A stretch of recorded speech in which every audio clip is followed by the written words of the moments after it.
Stutterbox Productions is a backbone for many of the events that you see in the Midwest, from EDM festivals to late-night hip-hop shows.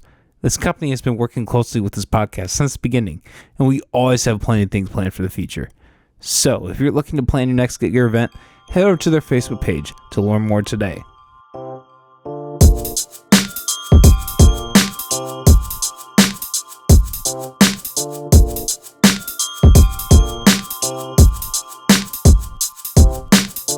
Ladies and gentlemen, this is the McAllister's podcast. As always, I'm your host, Cole McAllister. Before we start the episode today, I want to give a mention. We have our assistant back from Safari, back from her. She had to get an entire, because this position is so heart wrenching and complex that she needed to get her entire ass master's degree. Still no pay, but we're. Hey, that's how it be. I'm kidding. Molly just finished her master's degree to be a therapist, so I just wanted to mention that she's back. We have an assistant back, snap. We're not as crazy and off the cuff as we will be. When somebody goes on a crazy rant, we will now be able to back it up with facts. with therapy. And therapy. Right. And therapy. Molly can chime in. Just we'll do that at the end. We'll be like, hey, Molly, you want to... Gonna ask therapy advice from Molly. Exactly. Okay, anyways. Ladies and gentlemen, we have a returning guest. As always, one of my favorite guests to have on. One of the smartest people I've ever met. It's been a while, guys. I'm a little loose, but God damn it, I'm not with it. Yeah. Everybody, Aubrey, Aubs, aka Aubrey Barnes. How the hell are you doing today, man? Man, I've been good, man. I appreciate that intro too. Like I have to say too, like I always I watch like McAllister hours, stuff like that, and I know like on podcasts you'll mention people how like you think I'm the smartest person. I'm always like, oh, that's crazy because I don't think I'm the smartest person. But I love that. I've heard that from other people, though. Huh? I've heard that from other people. Oh, shoot. See, if other people said that, it's not a lie. I deserve to be president or something. I would never want that job. You were just on the Infamous Goats podcast, and we were just talking about this, but I was talking to them before, or after you guys did your show, and they're actually going to come on our podcast. But they said the same thing. They said like, yeah, it's smart motherfucker. Like you have a very like nuanced perspective on society and just everything going on, and I always really appreciate your take. Yeah, no, I appreciate that, man. I think it's just the artist, like the creative in me, even though like I know a bunch of creatives and all that, but like the more I kind of look at like creatives like Van Gogh and stuff like that. I was just at have you heard about the Van Gogh experience?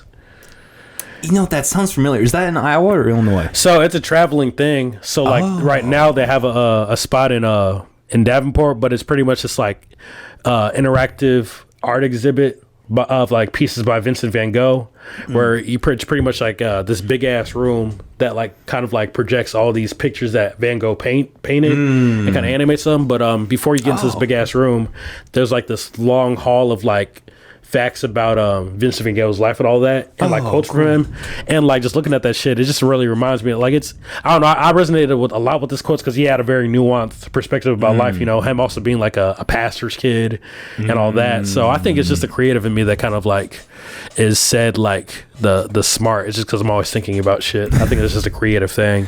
That is a very creative thing. Like it's almost like comedians, right? Yeah, exactly. Like I think a reason a lot of people put so much weight in like a comedian's word is because like yeah, they're creative and yeah, they're just making dick jokes, but at the same time like their nuanced perspective on things like gives them that ability to like look at things in a way, be like, oh, this is actually like really funny.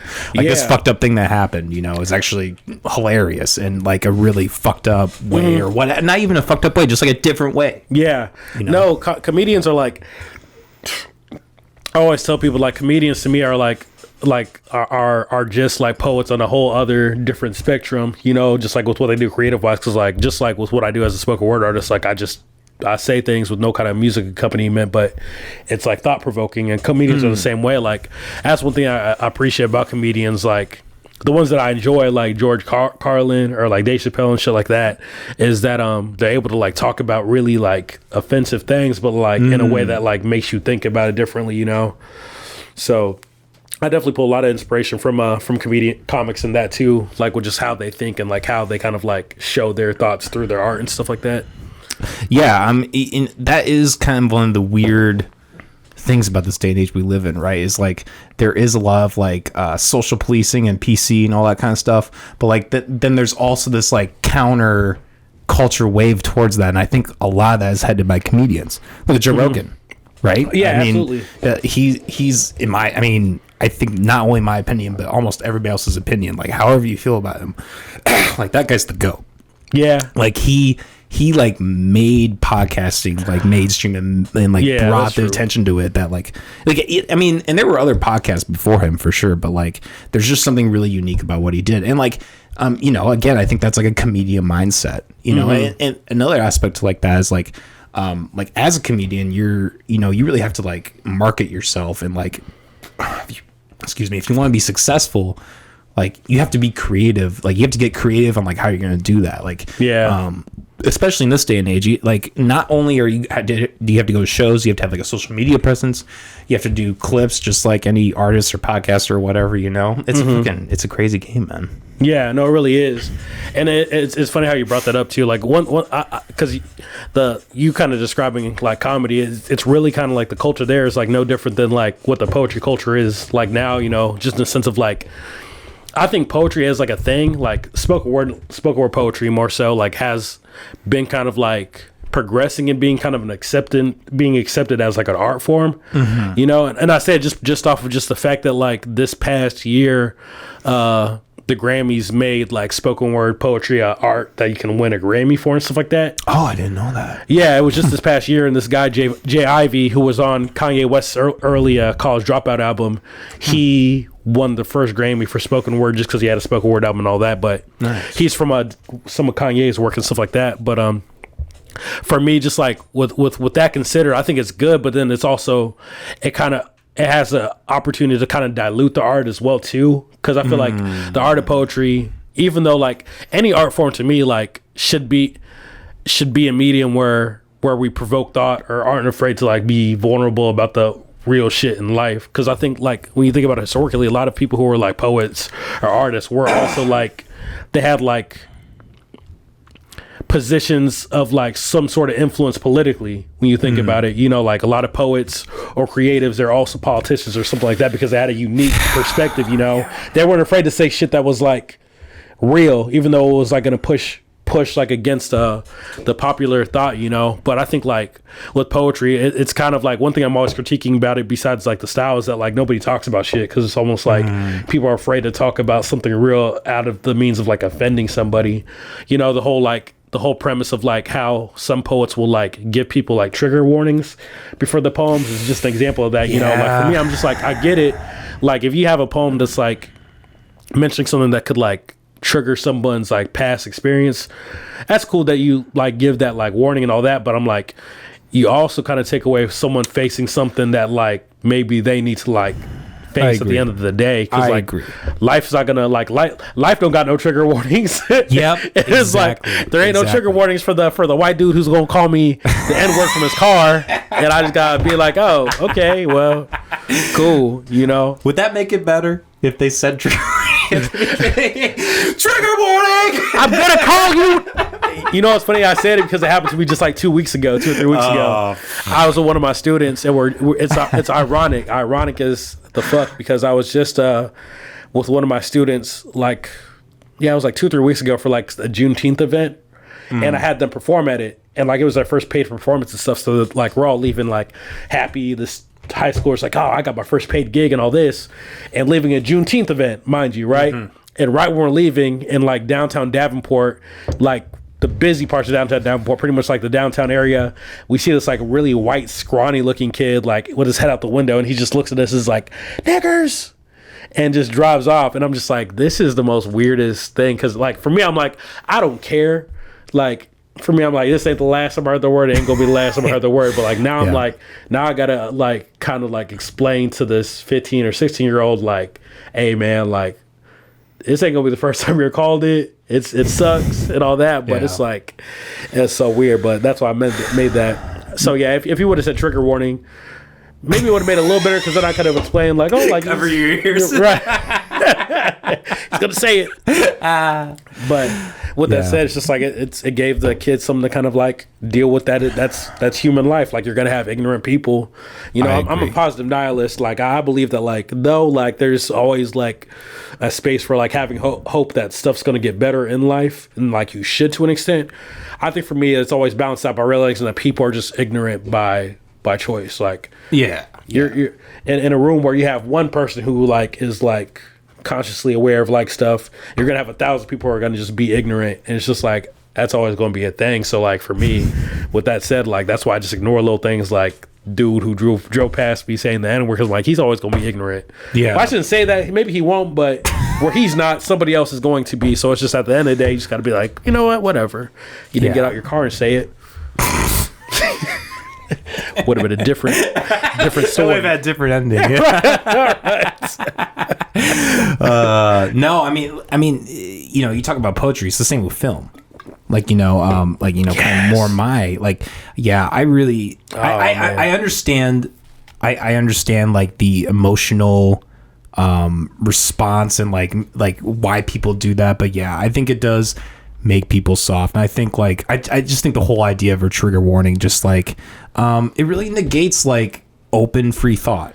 Like I think like the reason that like films will have things that are like racist, homophobic, etc., like unless you're like, you know, looking at like Birth of a Nation or like like some like really ignorant piece of like, you know, some really ignorant filmmaker, like unless you're looking at something like that, like most of the time when films like are depicting that, it's not because the director's racist or the people are racist. Like if they have a movie where they have like, let's say they have like a southern like Django Unchained, for instance, right? Like that whole movie, there are white people saying the N-word like the entire movie. It's crazy, but like you almost kind of appreciate it in a way because it's like real. This is how it that's how it really happened. You know, this is funny. Why like, we should hate that. This is why we should like look back on that time and be like, oh my god. But if you just put trigger warnings and just say and just like make them act like, oh, hoity-toity, you know, like not real, then people are going to forget that. People are going to forget about like, you know, the things that were really oppressive, and they're just going to we're going to get into this thing where it's just not even real. You know? It kind of takes away like growth and development of people at the end of the day, like, you know, because again, like even the movies you mentioned, I think about like recent movies, like even The Revenant. I just saw The Revenant a couple of days ago, but like the N-word, one with Leonardo DiCaprio, yes, where you got to talk about that. N-word in that one, huh? Were there black people and they used the N-word in that movie? There weren't black people, but they referred to Native Americans as like a black, like I see. Okay. But they like they called them like derogatory terms that like is known for black folks, you know, and stuff like that. And even Pulp Fiction, you know, like the N-word using that one. But like I feel like where you could get mad and say cancel this and say other, again, like I appreciate the realness of it, because like nobody's like, you got to even think about the actors, like to be a white actor and you're told by the producer, hey, you gonna say this N-word, like I got to be able to be like, man, like I get it, and the fact that you follow through, there's nuance to be like, man, there's some bravery there, sir. There's some cookouts that are not going to have you at them because of that.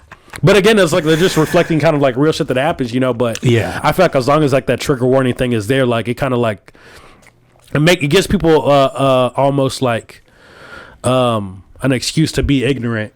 You know, because like when you have things that like don't show you harsh realities of life, you could be like, oh, well, I didn't know because of the trigger warnings and stuff like that. I didn't pay attention to the things that were gonna like make me like look at hard shit and like make me like wrestle with it, you know. So that's my whole thing. Like if we get so caught up in like how people are going to feel about this in a negative way, because like usually our trigger warnings like aren't really like, there's people who enjoy like the honesty behind with shit when they like face something hard in a piece of art, whether it be like comedy, poetry, or even like movies. You know, there's some people who will like be like, oh yeah, like that, I've had that happen to me and I could have been triggered, but I'm gonna let this be like a transformative moment to be like, damn, like that shit did hit, you know. So yeah, well, I mean, let's even look at like the suicide type of shit, right? Like let's like someone cuts themselves and like this trigger warning, whatever.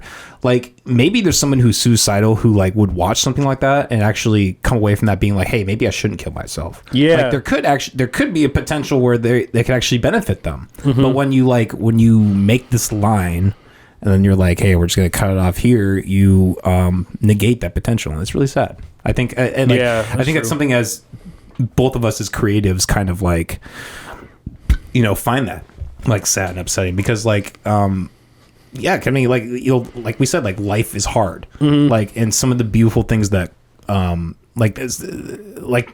even though those things are bad, there's sometimes beauty that comes out of that. Yeah, I would even say a lot of like the said intelligence that I have, I don't like give ode to like anything that I've read, even though I'm a big book reader. I love reading books and shit like that.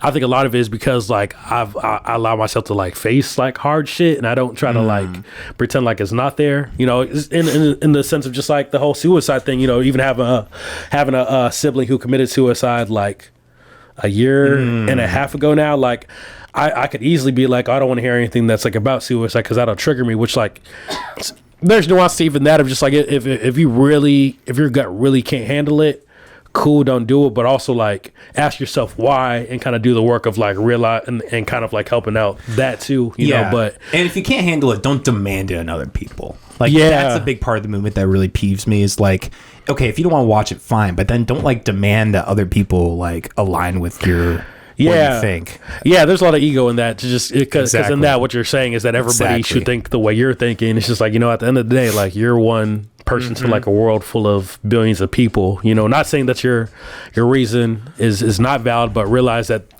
that's your reason. Not all people are going to like fit in it. So like, yeah, I get bothered by that myself too.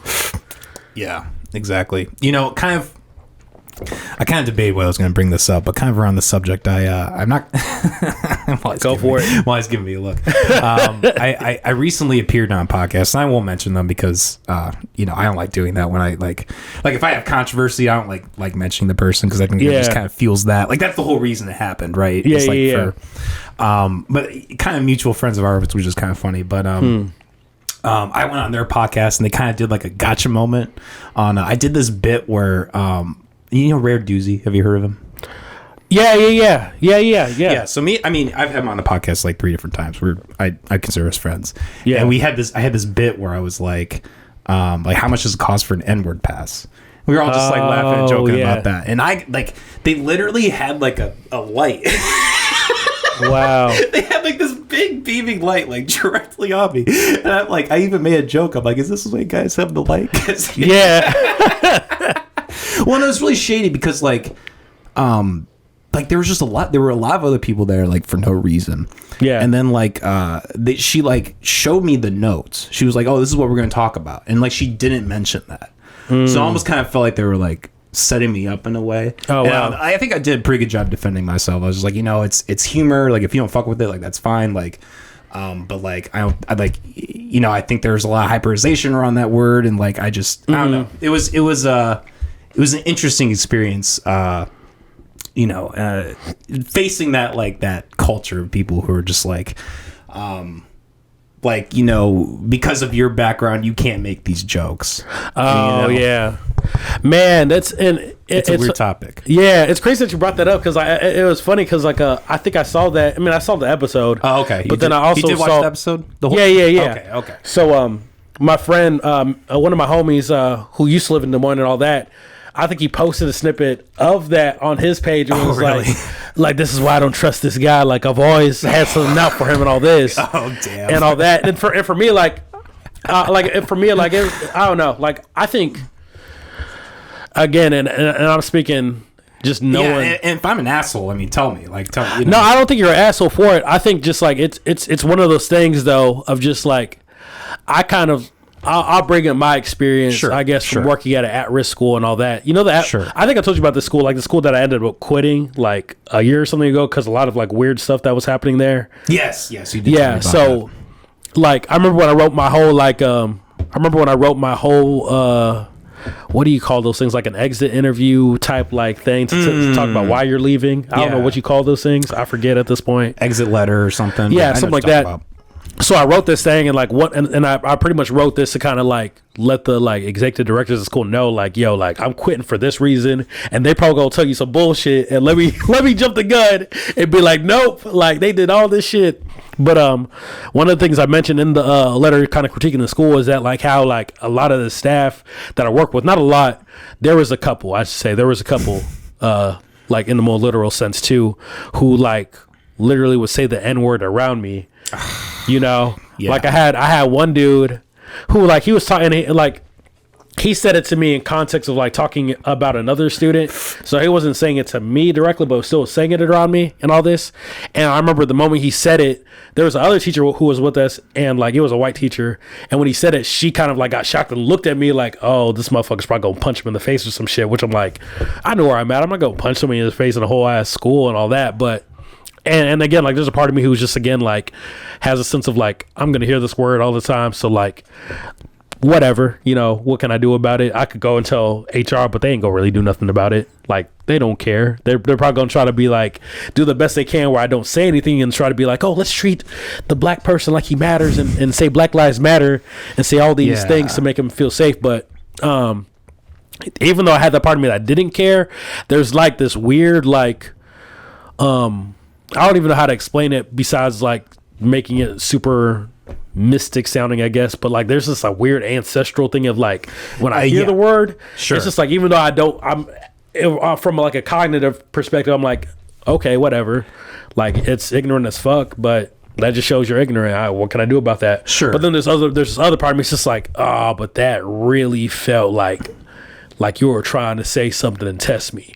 And I say it to say that like, though, like again, with me watching the episode, you weren't being an asshole in any way, shape, or form, but it's just like, I guess when it comes to understanding the word and realizing that like there's a lot of people who still kind of feel that, like, I understand that. You know, that even when it's not even said, but even when it's like close to being said, like it's just a thing that like it's just felt, you know. And I think for me, and I don't want to say this is like to make it sound like a bad thing, so I don't want anybody to hear what I'm not saying, but like when you have people who aren't as like aware of the word just being a word at the end of the day, like that can't hurt you, you know, I don't think it like it's again like it's, and it doesn't dilute the fact that like it hurts. I don't, because again I still feel it and all that, but once you have people who don't know how to make those differentiations of like this word and all that, you're gonna have those people who try to get to you in those got you moments and all that, because like that word, as much as it is just a word and doesn't like do anything to you physically, you feel it physically for some weird reason. Like I don't know how to explain it. Like it might be what like the F word is to someone who's in the LGBTQIA community. You know, I don't know, but it's just weird. It's just a really weird thing. Yeah, and like I understand. I mean I said that in the interview. Like I don't go around saying the N word. Yeah. Like and you know, and I want to mention this too. Like, I'm not like having you on like, oh, here's a black friend to like, you know, back me up. Like, oh, you weren't? Dang. I wanted to be that token black person in this perspective to give all the answers. Nah, it's just like I was here for just normal ass reason. I felt special, but now I don't no more. Oh no! Well, I wanted to mention that because that was the part of the interview that like that was when I had the red flag in my, because that's how she framed it. She was like, "So you have a lot of black people on your podcast," and that irked me because like I don't think about that. Like when I'm scheduling people, I'm not like, "Oh, I need to have a black person on." Like that doesn't even like, Aubrey, you're here because you're my friend and I respect you. Like you being black doesn't. It don't got nothing to do with it. That doesn't function in my mind at all. So like when people frame things that way, it just immediately irks me because I'm just like no, I'm not playing a card. I'm not like trying to do anything. I'm having people on who I find interesting. Yeah, you know. Yeah, and again, like I think it's all perspective and proximity. Like for me, I know that because like I've known you for the last like what. 4 years. 4 years, you know, a person who doesn't and only has context of like a podcast of course they're gonna have like that whole like, you know, and that's the thing, you know, I don't know, like it's like I said, I'm very kind of like careful my ism of it, to not like make people feel like they're just in like that they're just soft and all that. I think there's almost like, you know, even though I have the perspective that I do, it came from just like growth that I've had to do in my own personal narrative, where I'm like, you know, with all the shit that I have going on as a human being who just happens to be black, like, sure, I gotta pick and choose what I'm gonna let like affect my space of being. And like, with all those things considered, there's some things I can't help but to just I can never change. So for me, it's just like, if a word and its effect on me is something that I can change and be less of a thing, with like all the things I got to worry about being like less than 1% of a black person who works at a private school, being someone who a black person who lives in a predominantly white part of the Midwest, which has all these weird stereotypical things. Like, I got to pick and choose for myself of like what I'm gonna let affect my day, you know. And some people don't have that awareness and just let everything affect their day, you know. And it's just like, it doesn't mean that they're not conscious enough or not this, but it's just like, it is what it is, you know. So I kind of hold balance of like understanding why people, rightfully understanding why people kind of like still get bothered by that, while realizing that like that's just not my narrative anymore, you know. Well, and look, I mean, like, you know, when I make that kind of humor, I'm not like, I know it's going to offend people. Like, I understand that. Like, it's not like I'm being, I mean, maybe I'm being ignorant, but like, I'm not being ignorant in the sense that like, I don't think that what I'm doing is offensive. Yeah. Like, I understand it's offensive. I understand it's edgy and I'm poking fun at things. But I think when people take that and then say I'm racist, I guess it just kind of hurts, especially it hurts when there are people who I respect. Yeah. I mean, if there's like some jackass is just like, fuck you for, I'm like, okay, whatever. But like, if there's somebody I have like a genuine respect for, and like they don't understand that, and like, you know, and they're people that I know, people that I've had on the podcast, like, when they like direct that same kind of, you know, that same kind of thing, it hurts. Now, I mean, I'm not going to say that like my hurt equates to like the hurt of black people. Like, you know, I'm not going to like try to do that. Like, so, you know, whatever, if I hurt, whatever, I'm not like trying to make a stance about that, but like, it's something like that. That's something I've been kind of struggling with the last few months. So it's kind of been been weird. It's kind of just a differentiation of like understanding. I feel like there's this fine line between like being PC just because like the societal space wants you to be that, but also there's a difference between like just being conscious of like the narratives that people go through. I feel like there's a difference, you know. There's a difference between someone who like, and we can tell it just by feel, you know. We can tell when somebody's like holding you accountable just because it's like an egotistical thing, because they belong to this like this culture that is said woke, that is said progressive and all that. We can tell when it's just like for those reasons, just because like they're part of this club, because it feels no different than religion. Like, what, like it's no different than like a Christian who may hold you accountable for this and that, the other, not because it's right or like because like it's with humans in mind, but because their whole religious club wants them to say that, so they felt they gotta say that because their club. And like, for me, like that shit just feels like fake, and it's just like, at the end of the day, that's fake. But I feel like there's a difference between like really kind of just understanding like the narrative of like hurt and like trauma, I guess, that like other people go. It's almost like if I have like students, right, and I say this just because with my program that I run, my nonprofit, like I have a lot of students who like are part of that LGBTQ like IA plus like community and all that, and it's like, with that understood, I know kind of like, I should say, I mean, I guess I should say more so that I assume the kind of like traumatic or hurt narratives that they go through. So like with that considered, like there's certain, like I won't be like, hey, can I like, do you mind if I call you the F word? You know?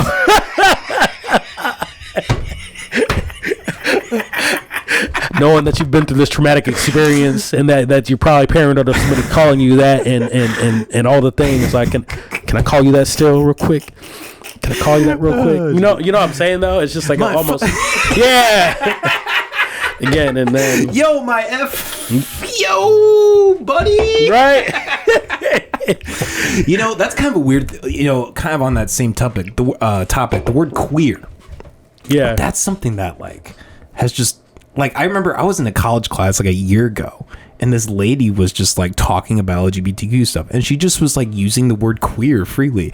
And like, I remember when, and you probably know, like, experiences too, like when we were growing up, like that was like the N word for gay people, you know? Yeah. And she's just like, I'm sitting there like, What? Just saying it just like it's just a regular word. That is crazy to think about. Yeah, like what the fuck? that word would like get you whooped as a kid or something.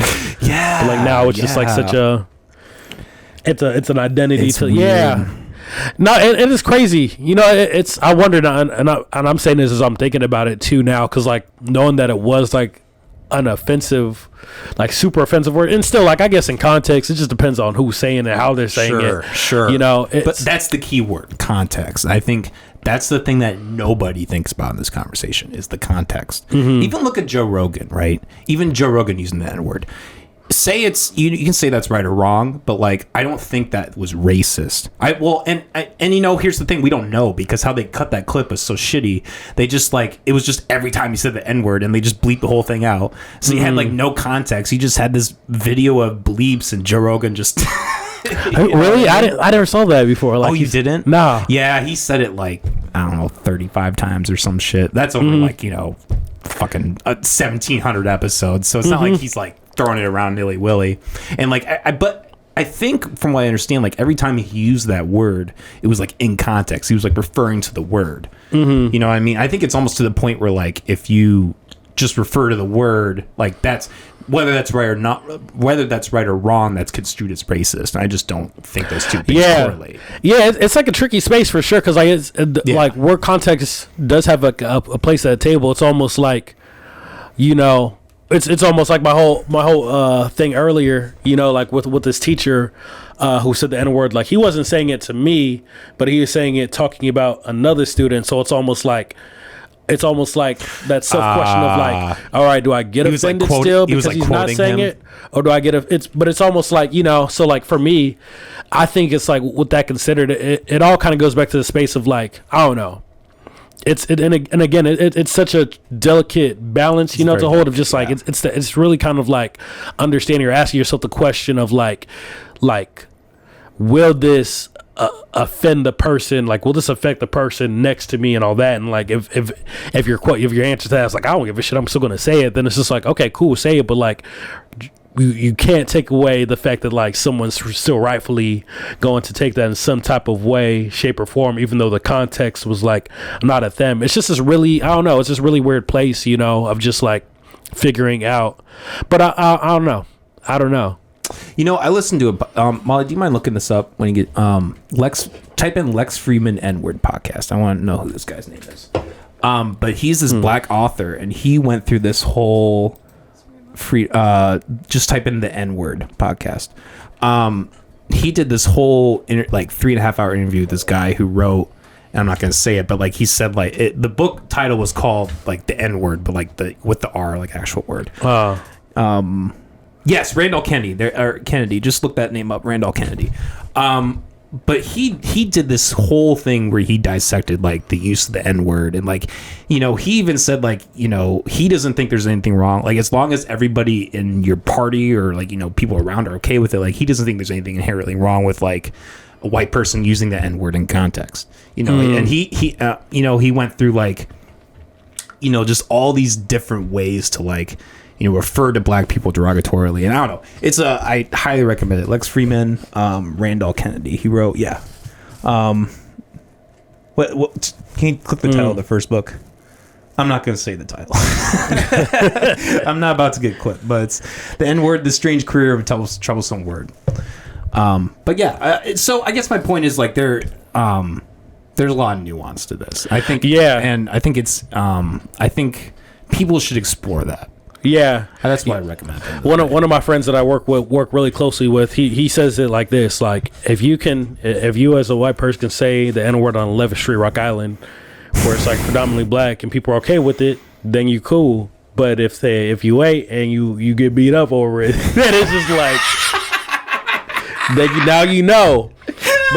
But you know. That should be the answer to all the PC shit. Just be like, you want to know? Just go to the streets. He's like, oh yeah, it's just like you want to know if you can say this word? Well, like go try it out. Go to Inglewood, Chicago, real quick and say it, and let's see. There we go. Chicago. Go to Chicago. And if you can say it and the homies is cool with you saying it, then you good. But if you're not, but again, like, it's just one of those things where it's just, there's a lot of, like, I feel like we could do a whole podcast episode of this, because, like, that's one thing I've learned education wise too, because I had, like, it's crazy, just the context, the nuance of it, where, like, when I was an at-risk teacher, there was a student who was a white student who like, I've had students say the N-word to me a bunch, like, in the last 7 years, like, working at risk. You know, I think that's why I left it, even though it doesn't mean that, like, at these other schools ain't nobody gonna call me the N-word. It's just a lot more prevalent in these settings. But there's this white kid who would say the N-word at her school. And, like, I used to get offended by it and really bothered, but then, like, realizing that this student, like, he's from a low income neighborhood, you know, like, a lot of his, like, friends that he ran the streets with, did, like, a lot of, like, gang activity with, were black. And, like, he grew up with these kids from, like, kindergarten to, like, their ages now. And, like, when you have friends like that who you grew up with and, like, just doing, like, even when it's doing, like, shit that you shouldn't be doing, like, there's a sense of, like, there's this weird, like, sense of, like, camaraderie there, you know, where, like, his black friends, again, these 16-year-olds, you know, they would let him say the N-word, you know, and because in that context, they let him say the N-word. And again, like, if they let him say it, for me, like, again, it'd be maybe one of those things of just, like, one of those, like, pushbacks that people have against it. But it's just like, for me, if those black folks are cool with it, what can I say about it? What can I say about that? If they chose to make it cool, I can't say anything about it. But in context, when I'm in front of the student, it's just like, just because these dudes let you say it around them, you can't say it in front of me, homie. Like, you know, they're not understanding that context. Yeah, of the entire of that, the history of that word between white people, black people. Because I can tell you right now, I bet there's a bunch of people out there who have a bunch of black folks out there. I shouldn't say a bunch, but, like, there's black folks out there who have white friends who they let say the N-word. Chris Rock's one of them. Chris Rock talked about it, right? Yeah, like, yeah. You know, and for me, I'm like, it's for me. I mean, with that, it's just like, what do you do about that? If that's a decision you made, like, cool, that's your decision. If you're cool with it, cool. But it's just like, that's almost a very microcosmic cultural thing that's only good for one space, as opposed to here or there, because of, like, what the word's been for other people, you know. So there's a lot of nuance to it, for sure. Well, look, I mean, I have friends like that. I've had friends like that in the past, like, but I don't go around using it. Like, I still wouldn't be like throwing it around, because, like, I understand that for myself. That, like, I understand that context where there's just something, like, if I were to say the word to you right now, like, even if it was in context, there's something in me that would just feel, like, really icky about saying that. And, like, I don't think that that's, like, misguided. But, you know, at the same time, the reason why I use these, like make these humorous things is, like, you know, I said it in the podcast, like, I think it helps bridge the gap when we're able to, like, both kind of poke fun at, like, things that are just ridiculous about the subject, and be like, okay, like, you know, we're at the end of the day, we're people, we're humans, you know. Yeah, you know, and again, it's like, it's just understanding the people you're around. You know, I think, again, it just all comes down to, like, the consciousness you have of that one has of, like, people and their response to things. Like, we could all day call it, like, oh, well, if you're offended by this work, you're a snowflake and all this, any other. We can do that, but at the same time, like, what you're doing is you're dismissing a real experience that someone has. Like, though some of us feeling the fire. Exactly. Like, if some of us have a nuanced perspective of it, cool. At the end of the day, like, for me, like, it's just the being that positive nihilist. I'm not going to change everybody's mind about this word and how it's used. Like, that's just to me, that's ignorant to even consider. You know, what I can do in my space is like, have those boundaries where I should. Like, if someone like is in my space and, like, says it to my face, you know, I got to be able to, like, be like, you know what, I'm not cool with that. We're making a boundary here. And those boundaries is hands. Like, if you say it defensively, you know. But it's just like, I don't know. It just all kind of goes to the root of it. Just really kind of, like, being aware of, like, people's, like, responses to shit, and realizing that, like, that's a real thing, whether or not being be not a real thing to you. Sure. Yeah. You know, it's just that's what it is at the end of the day. You know, I agree. But last question: how much would you charge for an N-word pass? No, I'm kidding. I'm kidding. How much would I charge for N-word pass? Your life and reparations. That's probably the best answer. Your life and reparations. And when I get those reparations, if you're okay being like my like kind of like what who was that? I'm thinking about Fresh Prince. Who was the waiter in the guy who was? Well, I didn't see that show enough to know the characters. I forget it, and I know who you're talking about. Somebody's gonna ding me for it. It's just like, you should know that. I know what you're talking about. But it's just like, if you're okay with being that to me when I get these reparations, like, yeah, go ahead and say, just know you're gonna be a you gonna be a slave in my household the rest of your life. And we're gonna have enough money, we're gonna make up words to call you. That's good shit. So let's talk about why one thing I really did want to talk to you about today. Your album. Yeah. Well, you've had a couple projects come out since you've been through. Yeah, I've had two, and then I had a recent little single and all that. That's right. Yeah, you did have a single. Yeah. The first album, I Wish I Kept My Eyes Closed, right? Yeah. Or Sometimes I Wish I Kept My Eyes Closed. Yeah. Yeah. Okay. And then you had the combo Dirt Lord, which I think is I want to get both of you in sometime because he's been on like 8 times. He's great. Yeah, we got to do that for sure. Hell yeah. But both great projects, and you actually had posts I think described it really well. Like the Sometimes I Wish I Kept My Eyes Closed is like the dark, and the From the Dirt is like the light. Oh yeah. I kind of like that because you sent me both those projects. Yeah. Before they actually came out, so like yeah, they kind of bounce off each other. But I want to say both albums are great, but Sometimes I Wish I Kept My Eyes Closed, especially is fucking. I think it's your best. Oh yeah. I think it's your best work for sure. Fight for My Life, like. That makes me cry like half the time. I'm not even shitting you. Like I've had moments where I'm like about to go into work. I'm listening to that song. I'm like tearing up because like it's such an emotional, raw track. I mean, there's just I don't know. Like what? I think maybe we've talked about this a little bit in the podcast, but not really in depth. Yeah. Like obviously, your brother. Maybe not obviously, but your brother committed suicide around that time. That kind of inspired you to make that album. Like what was it like kind of creating that, and like what were some of the emotions that went into that album? Like just get into it. Yeah, no, that's still, it's crazy because like I was thinking about that project like 2 days ago, and like for me, like I wanted to kind of return back to it and listen to it too, because like I think all my projects, like whenever I create projects, like I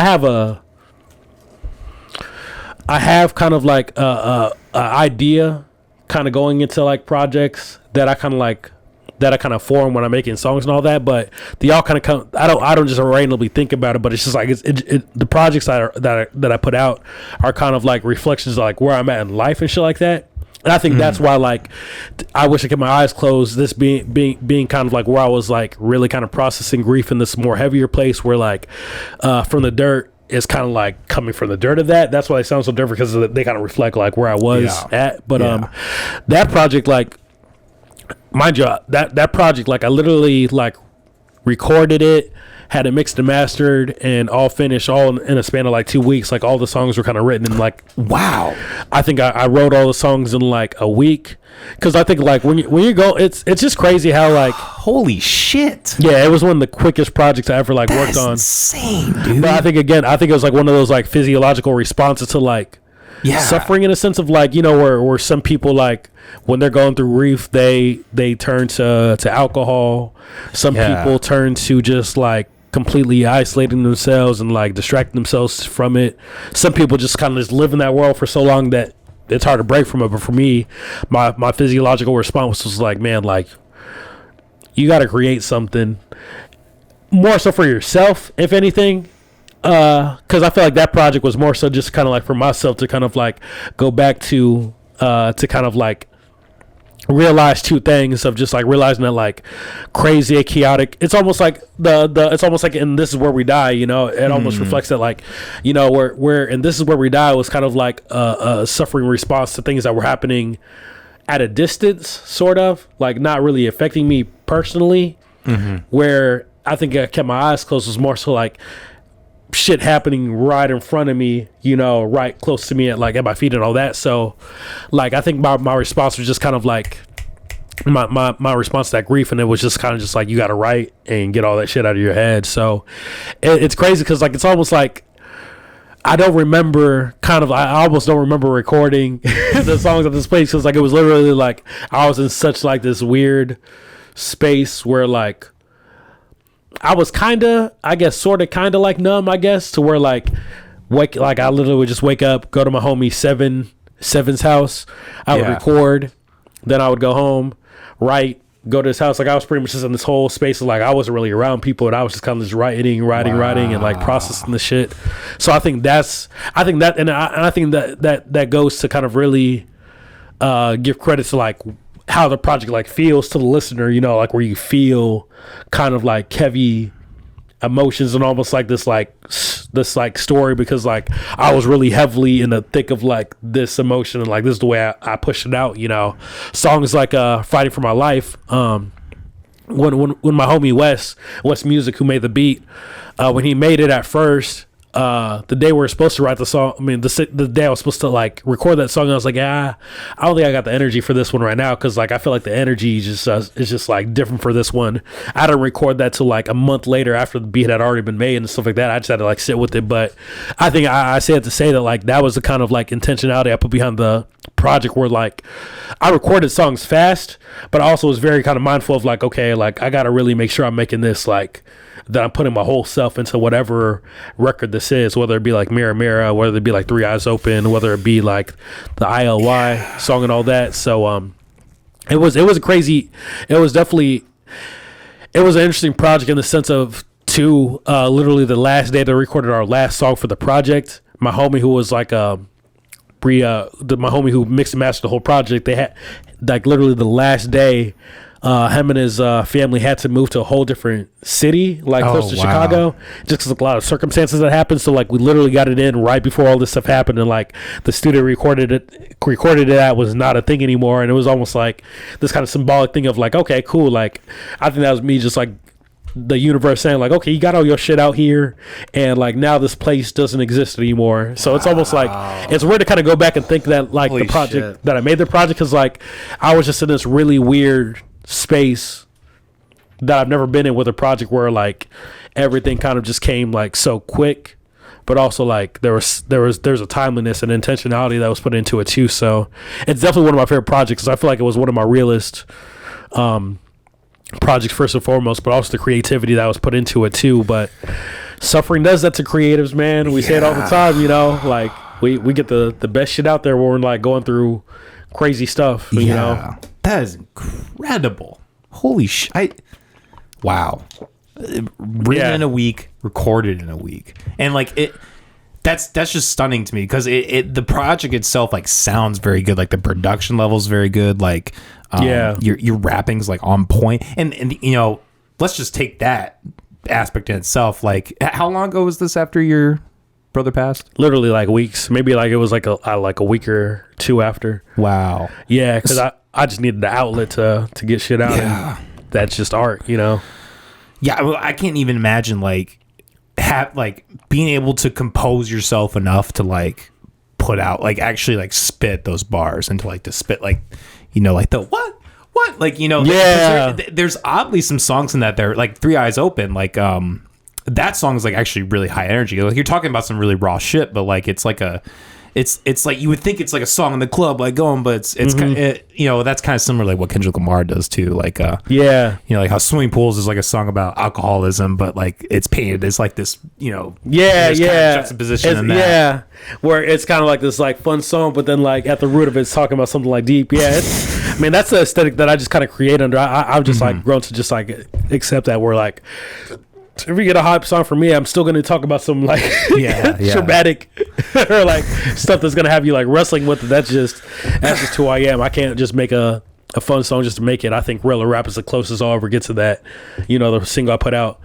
But yeah, man, I think like, and then I think just like with that said too, I think like having those songs that like with the project, like I'm always very intentional about my projects and all that, you know, where I'm not looking for perfection, because I feel like that gets creative stuck, and that's why a lot of creators don't put out shit, because they have this like really kind of like crippling perspective on like perfection and want everything to be perfect. And for me, like, you're not going to make everything perfect. I think sometimes your perfection is putting the shit out and doing your best on it. So like, I just try to do my best with shit, but like, I was very intentional with how like I put the songs to like order wise, where like at the beginning, obviously I talked about kind of the premise of the project with like Happy being the first track, but then it kind of leaks over to like Mirror Mirror on the Wall, which is like this, like also kind of this weird kind of banger and all that. And then 3 Eyes Open also being this other weird type banger. And then like going into 40 Days and beyond, I think that's where it starts to get into like, okay, like this is the shit I really want to talk about with like, I don't know. There's almost something about like curve to it. Yeah. Because I think like the thing about it is like for me, like just go, and this is just my own like grief journey and all that. But when you like sit in the midst of like hard shit like loss and grief, it points at like other spaces in your life where you could be experiencing that, you know. And like the other tracks that weren't really about like the death of my brother, I feel like it was still talking about some type of like loss. Like 3 Eyes Open talking about the loss of like ignorance, you know. I can't be ignorant to the fact that like there's that school systems are racist. Shout out to Iowa who bans books and critical race theory, but you know, it's just like I gotta keep my eyes open to the shit, you know. So it talks about suffering in some type of way, but I feel like putting the projects, the songs in order like I did, it kind of like slowly kind of like introduced people into like this like thing of like grief when it comes to like tangible things, but also grief when it comes to just like the loss of a person and what that kind of felt like to me in the present moment, you know. And like honestly, you're the main reason why I put it on Spotify and all that, because I told you like that I wasn't gonna do it. So y'all need to thank McAllister saying he racist for the reason that the project was on Spotify and iTunes. Thank you, brother. But Thank you, brother. Because I wasn't gonna put it out at all, you know. I wasn't gonna put on anything major, and you're like saying like, yeah, I get it, but you know, but you should still put it on like Spotify and shit. I know I got my folder on Google Drive, but I kind of want to hear this and just be able to press a button and not a damn folder and file and shit. Exactly. But I think just like I just kind of grew to realize it's like more and more that like the project, like with what it talked about, like, and it's not no egocentrical type shit, but it's just realizing the creative that I am, like just realizing like who I am as a creative and kind of like what I kind of believe my role is as a creative, which is to provoke thought and make people think about shit that hopefully has some sense of like, for like a better term, transformation at the end of it. Like for me, like realizing that that project said a lot, you know, a lot that I was going through and like processing these hard ideas, you know. My favorite track is Broken Worlds, because like again it was like that like place where I was like in this like struggle of like trying to understand suffering, but realizing that like through the inspiration of James Baldwin, like suffering, you know, you can use it to be isolated, or you can use it to open yourself up, you know. I was like, okay, maybe I should just actually have this project out for more people, you know. And like to this day I'm happy about it, because like I think that put people who are really listening, it put people in a whole different frame of mind of who I am as a creative, you know. And I say that from the sense of like I have homies who like, after hearing that project, I have homies who reach out to me when they're going through their shit and all that mentally, which I'm like, I'm honored, but you should go to someone like Molly who's got a degree in this, because I just work with that rich youth, man. Like I can't really do nothing with it, but I think there's something to be said about how like people only gravitate towards you like that when they know that like you've been through something and they kind of like see your journey as like something they can learn from it, you know. So I think putting out that project and having people kind of like really resonate with it and reach out to tell me how much they resonate with it, it's just like, yeah, let's start putting out stuff like that, not get worried about the whole capitalism of music, because that's the whole reason why I really didn't put it out at first, because I'm like, this project's too good for y'all to be paying me less than a cent on Spotify, you know. It was that bougie like capitalistic creative attitude, you know, which is necessary, but sometimes you just gotta be like, you know, I just gotta put the shit out. Sometimes you gotta fold. You just got to put the shit out and not worry about all the other shit. Yeah, man. Well, you know, and you said it best, but like that was one of the things that was so great about the album, is like you really did touch upon like different aspects, and the fact that you were, you know, I mean, I can imagine somebody, if they were writing an album in the span of 2 weeks and their brother just killed themselves, it would be all about their brother. And I mean, it is at the core about your brother, but like that you're also bringing in all these different elements, which like, I mean, it just speaks to your nuance and your open-mindedness. Yeah. It's just a really great piece of art. Yeah, and I highly think recommend listening to it. We'll put the link in the below. Yes, definitely peep that joint. It's one of my favorites. But with that said, too, it was almost kind of like the things that weren't about my brother necessarily were kind of like, I think I was also kind of meditating on the why. I think just being the person that I am, like, regardless of when I'm going through struggle or not, because I'm just such a conscious, I guess, for like a better term, way better term, because I'm such a person who's like really critical thinking and always like asking the why. Like even when I'm going through like suffering super hard, I'm always going to ask the reason, like why did this happen, or have a curiosity there. So like with my brother passing, I think a lot of the questions were like really realizing the why he passed. And I think just again, like him being someone who identified as gay and was a part of the LGBTQ community, being black in the Midwest, you know, and moving back to like the Midwest after having a whole bunch of, after leaving it for 6-7 years and having to return back because of political things going on and stuff like that. Like a lot of the stuff that I mentioned, the program were kind of like on the project were kind of like reasons why his mentality was to kind of take himself out this way, the shit that he was going through, the shit that he was made aware to and couldn't be ignorant to. And like when you're made aware of shit, like there's almost like, it's almost like a two-way path where like you can, once you're aware of like shit that's like fucked up and like chaotic, you can go down the path where it makes you more chaotic, and like you're like, you see it almost in like some of your everyday activists who like are just super angry all the time every day and don't give themselves a sense of peace, and like they're literally affecting their mental health out of that, you know. And it's not to take away from the fact that they're fighting a good fight, that's cool, but like it's something to be said about how like there's almost no more attention is being paid to like your inner world and like how you're fucking it up by being so anxious, being so stressed, being so whatever, because that shit's fucking up your life expectancy, you know. So like you can go down that path where like you're just super living in the thick of like, oh, I live in a chaotic world, and like, you know, and live in that.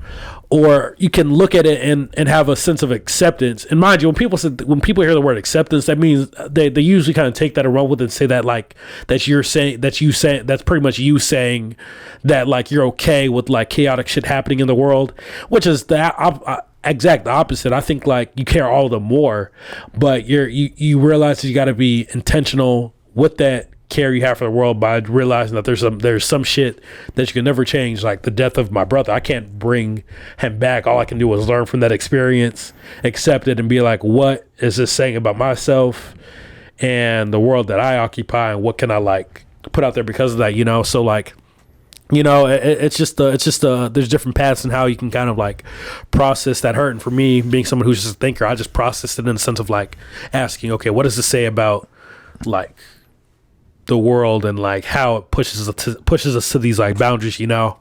I think that's why the project feels so like fluid in the sense of like, I don't stay in this chaotic place, but you kind of have a sense of like, I mean, I.O.Y., the I Love You song and all that, like the first couple bars, I'm saying all these things of like, I accept, because that's all I can do. At the end of the day, I can sit here and be all mad about this, that, and the other, but at the end of the day, I got to accept that this shit happened.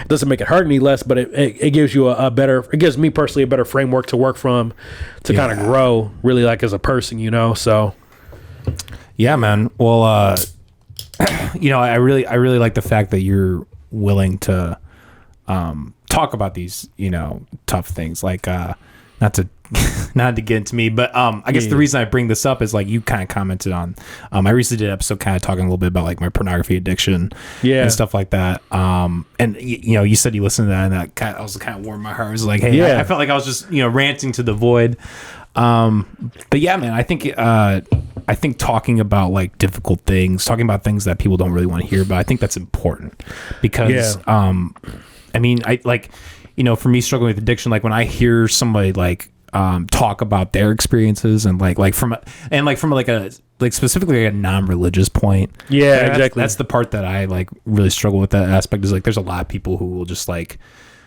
they'll view it as like, oh, you're being sinful, and then like that's the entire, you know, crux of their argument. It's like, no, this is actually like really harmful in a lot of ways. Like you guys are really ignoring a lot of like real like, you know, psychological issues that come from this. I think that's why all the more kind of like appreciated just like you having that podcast episode, and also like you mentioned that in your project too, like The lust. Yeah, yep. You talked about like that pornography addiction and like and all that, and like what I appreciate is that you talked about it and being somebody who's not, you don't have a religious angle, like you don't have like nothing affiliated to it. I think that's a healthy perspective, just because like for me, being someone who was a part of organized religion for like 6-7 years, yeah, you know, like when you hear about it, it's just that the whole like it's just that like, oh, you just need to repent and talk to Jesus about your pornography addiction and then you're done. It's just like for me, like I feel like that's and I say it like I think just like on a bigger level, I don't think it does anything for anyone, if I'm honest, just because like the people who would tell me this when I was in church, they were the ones who were also cheating on their wives and like getting caught with porn addictions and like having this whole dramatic cry speech and being like, I'm giving my life to Jesus again and not doing it, and then 2 months later doing it again. So it's just like, well, I mean, I don't think your Jesus is working, man. Like I think it's okay to say that therapy. Yeah. It's like you might need something more than white Jesus from Norway. You know, but the fact that you talked about it Asian Jesus. I only say that because like, bro, like real talk, just like when I was like 21, 22, in my early 20s, I struggled hard with like pornography addiction and all that. Okay. You know, and this is again when I was really involved in like religious spaces and all that, you know. Yep. I remember when I opened up to this one dude who was like this youth pastor, because he'd always open up about his pornography addiction, you know. I was like, maybe I should talk to this dude about it. Need another beer? Huh? Need another beer? Yeah, let's pop it out just in case. Shout out to Confluence Brewery. I don't know where you are, but this hazelnut coffee is amazing. They're in Des Moines. Oh, for real? Yeah, they're. Oh, shoot. Well, even better. Confluence Brewery. If y'all want to make me a brand ambassador. No, I'm just kidding. I don't drink anymore, but I do miss their Des Moines IPA. Oh, yeah. I'm not very fond of IPAs and stuff. Oh, really? But, yeah, so I told this like youth pastor, I was like, hey man, like I've been struggling with this, and I kind of see you being someone who overcame the journey. No pun intended. My man. I seized the moment. I saw it and I seized it. I seized the moment. But this pastor, he's like, yeah, man, just meet me here at this coffee shop on Monday and all this. And I'm like, okay, cool. Meet me in the back alley.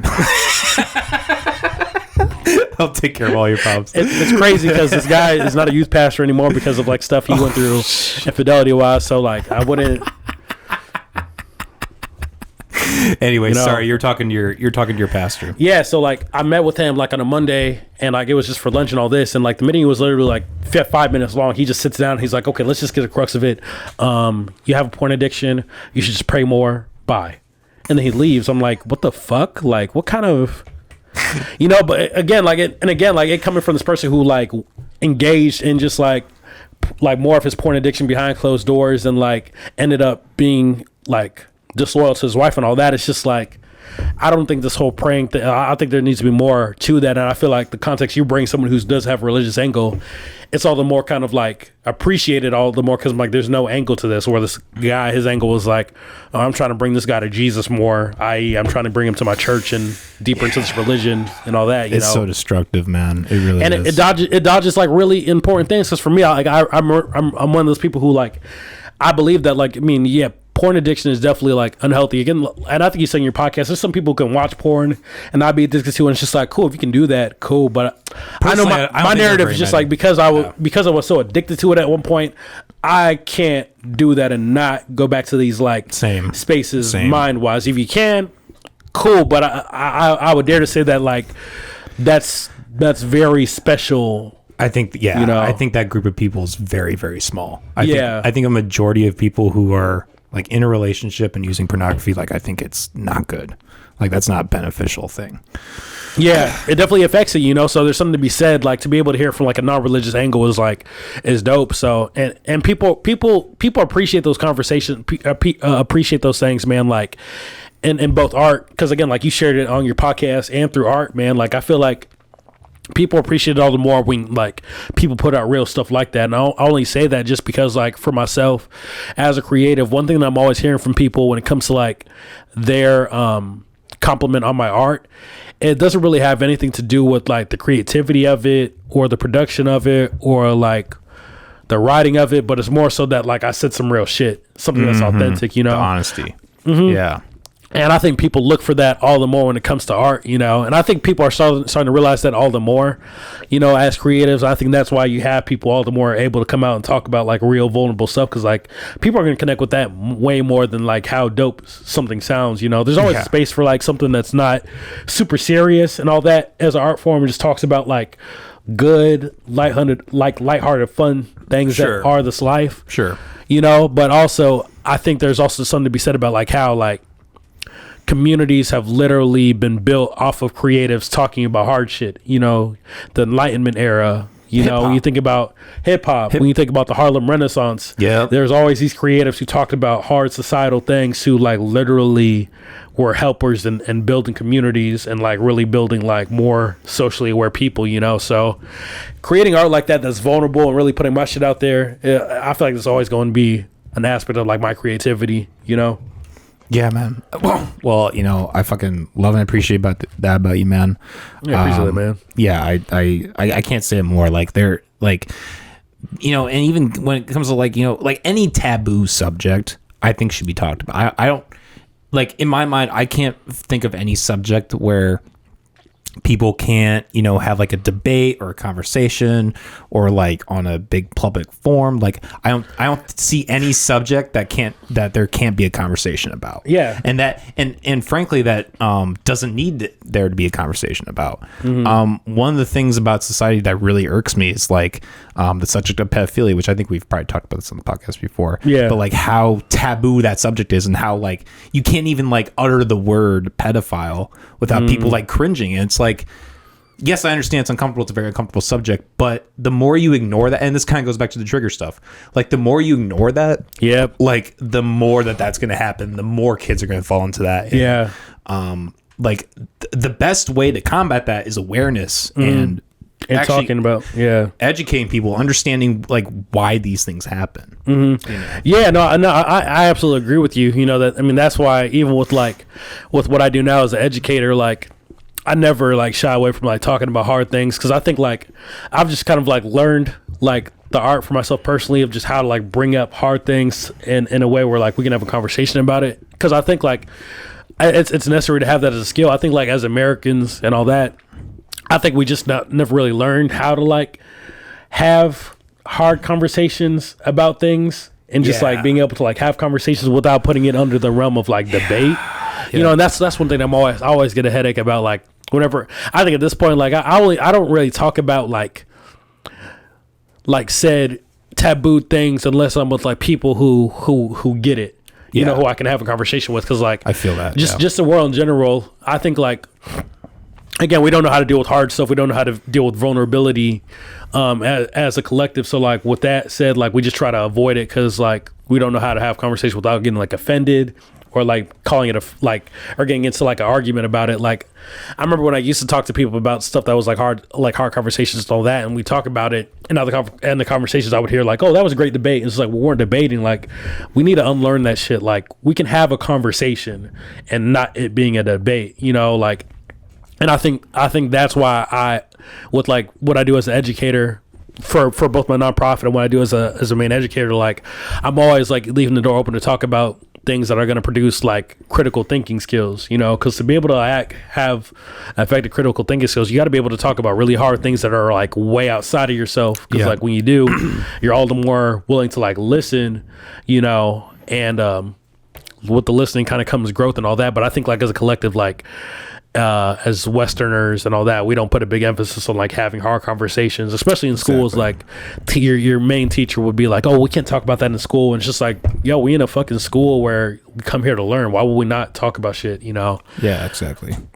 So it's just like I think it's just a reflection of like how we deal with hard things culturally, and that's why we have a bunch of ignorant people can't have like conversations about hard stuff, you know? Exactly. One of the greatest educational experiences I ever got was in 11th grade. I took a government class, and the teacher's name was Mr. Furlong.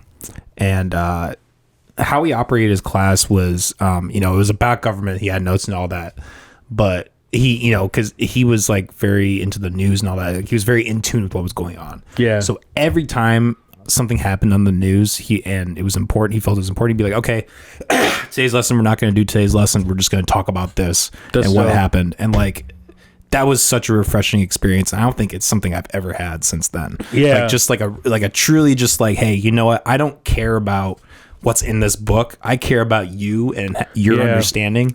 And I think that this piece of media discussing this is going to teach you in this moment better than this. So that's what we're going to do. And that's like, dope. Yeah, man. Like and that's just the problem with the education system these days is like, sorry, I know you're a part of it and all that, but like, you know, it lacks that. It's really just like, okay, here's this government issued textbook, and these are the facts, and we're gonna give you a test, and you better memorize them. We're not gonna, you know. I think tests should have more essays than multiple choice. I think really? Way more cognitively like. Yeah, that does make sense. Yeah. That's interesting. Maybe I'm just better at essays. I don't know. But I'll say this: I'd pass a lot more classes the first time around if it was more essays than like test stuff, because I suck at tests. Yeah, but like I agree with you that's the thing. Like, being involved in education is such a weird thing because I'm a part of it. I do like I'm kind of like in the nuance of like I'm a part of it, but also I critique. There's a reason why, like, even with the school that I'm teaching at now, like, it's dope because from what I'm understanding now, that they operate different from other schools where they give teachers full autonomy to teach how they want to teach and all that. So that's cool because like that's not in a lot of schools and stuff like that. That's awesome. You know, but that's one thing I'm always critiquing about education. That's why we're having all these problems, like on a U.S. scale of like schools kind of like being shut down all the more, and it's just like and kind of like the quality of education being questioned. It's just because like these spaces they've existed for the longest period of time to like pretty much have people who don't have opinion on their own, and the school crafts what their opinion should be. But now in this day and age, you have like when you have shit like Instagram, Facebook, YouTube, all these things where like kids can like get on it and learn things that they never knew was a thing. You know, they could go in the classroom and be smarter than a teacher. Like they could go to a classroom and like the teacher, maybe you talk about Thanksgiving and being like, oh yeah, the people who went to these Indian regions were kind people, and like a kid could rebut and be like, no, I saw a TikTok that actually talked about these and gave details and saying that you're bullshit. You know, like it kind of points out the chink in the armor. And I think that's where education is failing. Where like they're not keeping up. It's kind of it's the same. History repeats itself. Yeah, the same thing that we're kind of going through now is the same thing that like people during the Enlightenment period probably went through, where like people were getting smarter outside the systems that were created, and the system either had a place of like creating something to kind of cater to these people as they're growing now, or just stay behind, you know. And I think education now is one of those things where like with all these things growing, like education has the has the opportunity to like join along with like creating spaces that more help with like developing critical thinking, because that's literally what makes like a person contribute to a world better, when they can critically think about the world around them and know why, you know, as opposed to like having these things where you're just being told that like this thing's a thing, even though research out there tells you that this thing isn't a thing. It's not the only way to look at life, you know. As long as schools just as long as schools rely on that whole like, okay, we're here to teach y'all something about yourselves, you're gonna fail, because like these kids are smart as hell. Like they're not going into the class like y'all did like back like 50 years ago, where y'all just accepted everything. Yeah, right. Like we're a little bit more smarter now, so it's, you know, I think that's the problem with education. That's why like kids are going to school less and less. One reason why. There's a myriad of reasons, but you know, kids can see through bullshit, you know. Yeah, man. Yeah. Well, you know, I think it's almost kind of similar to like I've mentioned this book a ton of times, so I apologize to the audience. But The White Pill by Michael Mouse, I just finished reading it. It's about I think I told you about that book, or you kind of I was like posting segments of it and you commented on it. It was like the book about the rise and fall of the Soviet Union.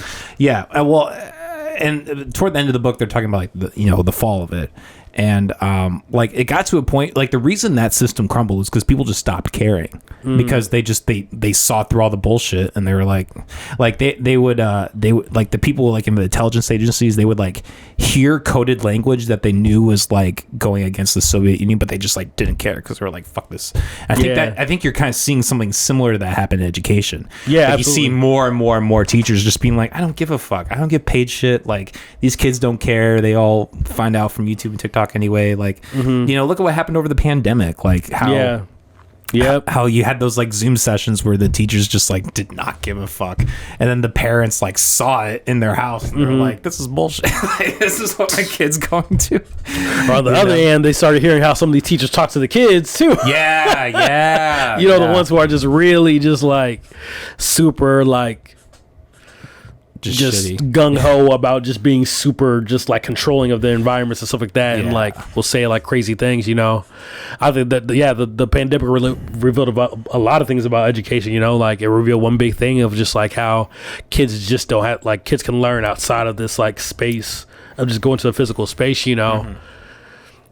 But also kind of just like it, like you said, kind of like really kind of like revealed that kind of like sense of like, I don't care anymore, you know, which kind of leads to like the quality of education and stuff like that. Yeah, it's interesting. I got to piss, but we will come right back and we'll resume this. Yes, sir. All right. Hell yeah. Love the Quad Cities, but it's like a sunken place. Yeah, man. Yeah, not to shit on them, but it is pretty sad that 4 cities are shittier than one. And mind you, more, it's like 7 cities combined. They just, really? Yeah.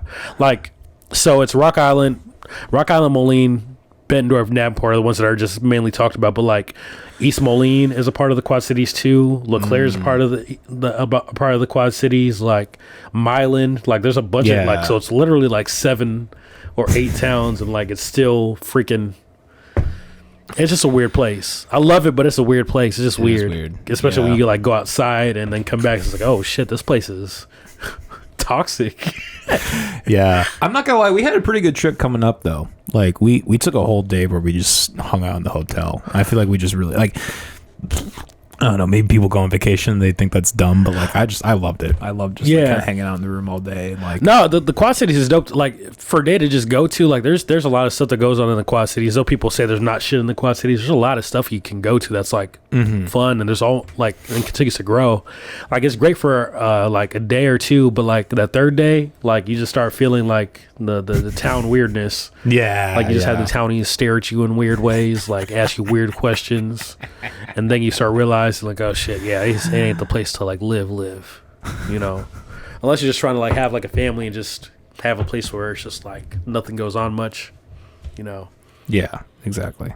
Well, we're basically back already, but yeah, we've returned. It's the McAllisters once again. Aubrey, I'm so glad that you're here, man. I can't say that enough. I feel like we've had like 4 other times before this where we've been like, yeah, let's do a pod, and then something comes up, and yeah, so it's good to finally get you in here, man. No, for sure. This, like I said, man, this is one of my favorite podcasts to return to, just because like I feel like because we known each other for so long and all that, like we can talk about like real stuff and like kind of like what we were talking about earlier, you know, like this. I love all the podcasts that I've been on, but like I know like with this one, like we can talk about like real stuff and do it for hours at a time, you know. Yeah. Are you still doing stuff with your Black Thoughts podcast? It's kind of on standstill right now, just because like for me, like the initial vision that I had for the podcast, like we kind of like escaped it, where like I wanted it to be a place where like we had like real conversations, you know, about things that aren't conversed about in like the Black community, you know, whether it be about religion, mental health, or just anything. And we did that, but I feel like there's a part of it, for me personally, there's a part of it that kind of felt like it was just very like, I don't know. It was very just kind of like surface still. You know, it just was. It didn't really accomplish what I wanted it to accomplish, and like it just kind of grew into its own thing. So like sometimes things grow into their own thing like that, so you can't change it. But we haven't touched it for a while, just because of like me running this like nonprofit and figuring out shit there.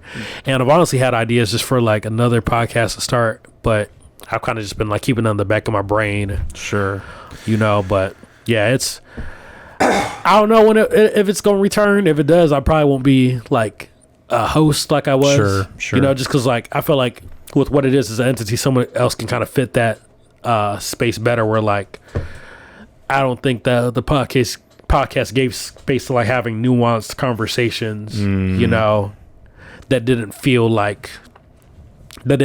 kind of like watching an episode of the news. You know. Sure. It just kind of really escaped my like vision for it, so I kind of just let that kind of just sit and grow into its own thing. Yeah. You know. Well, we were just talking about this literally right before the podcast started. Like, you know, I think Iowa has a lot of podcasts in the Midwest, and Iowa have a really hard time breaking that barrier of like the nuance, you know, having wild stuff like what, you know, I try to do in this podcast. And it's understandable why. Like there you do get a lot of backlash and criticism. Like I've personally gone through the whole fucking all of it, you know. Like it is hard to like have those nuanced opinions. It's way easier to just like sit there and be like, yep, okay. You know, I'm even guilty of it. Like I have guests that like say crazy shit, and then I don't really know how to react, and then I'm later I'm like, fuck, I should have not cornered them, but like, you know, I should have like critiqued them on this point, and like, you know, said this and that, etc.